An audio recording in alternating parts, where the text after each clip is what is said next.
Assalamualaikum warahmatullahi wabarakatuh. Perkenalkan nama saya Syahila Mirza Natasha, NPM 23401031145. Di sini saya ingin presentasikan hasil analisis keuangan PT Interdelta Tbk.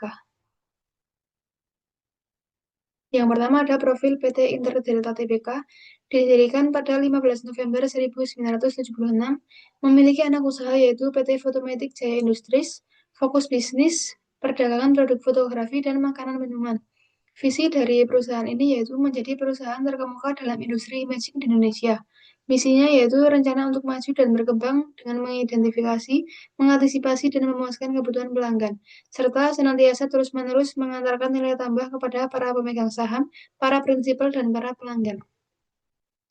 Kemudian struktur kepemilikan saham. Di sini Peak AM Development pemegang saham memegang 54,74% saham, sedangkan masyarakat pemegang saham masing-masing di bawah 5% memegang 12,75% saham. Kemudian kajian kinerja dan fundamental. Kinerja manajemen dalam konteks laba operasional berbasis aset operasi dapat dilihat di sini kinerja manajemen PT Interdelta Tbk menurun pada 2023 yang meliputi NWC, TOC, dan OPAT.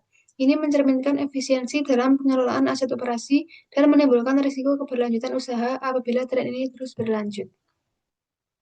Kemudian kinerja manajemen dalam konteks added value.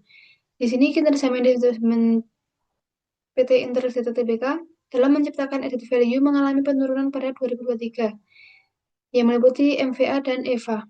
Ini menandakan perlunya evaluasi strategis dan operasional agar perusahaan dapat meningkatkan daya saing, profitabilitas, dan kepercayaan pasar di masa depan.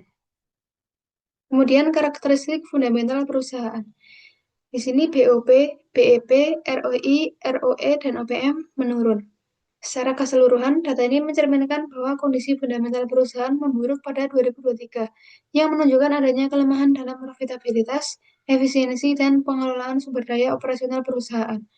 Perusahaan perlu melakukan evaluasi menyeluruh terhadap strategi bisnis dan operasionalnya.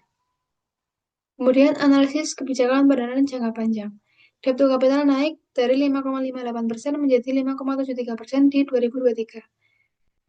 Di sini dapat dilihat bahwa sumber pendanaan perusahaan didominasi oleh ekuitas atau modal sendiri sebesar 59,18 miliar dibanding dengan utang jangka panjang.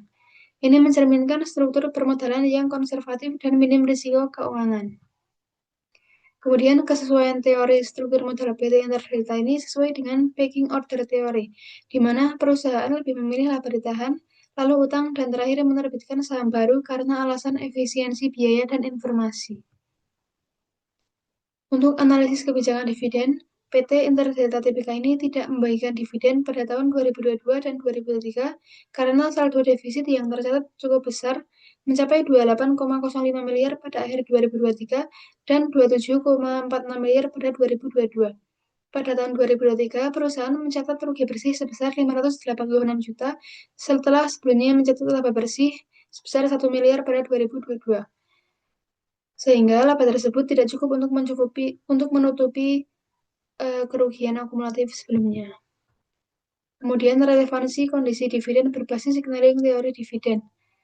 Tidak dibagiannya dividen oleh PT Interdelta Tbk pada 2022 dan 2023 ini memberi sinyal negatif kepada investor bahwa perusahaan menghadapi penurunan kinerja dan belum memiliki laba ditahan yang cukup. Meskipun likuiditas kuat, defisit yang besar membuat dividen tidak memungkinkan. Kesimpulannya yaitu, pada 2023 kinerja keuangan turun tajam, 2022 masih mencatat laba dan efisiensi operasional, likuiditas sangat kuat, nilai pasar MVA dan PE menurun, struktur modal sangat konservatif.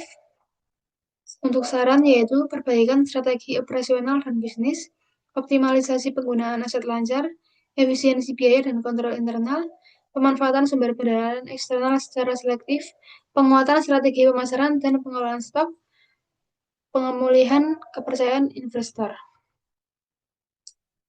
Sekian presentasi dari saya. Apabila ada salah, mohon maaf. Saya akhiri. Wassalamualaikum warahmatullahi wabarakatuh.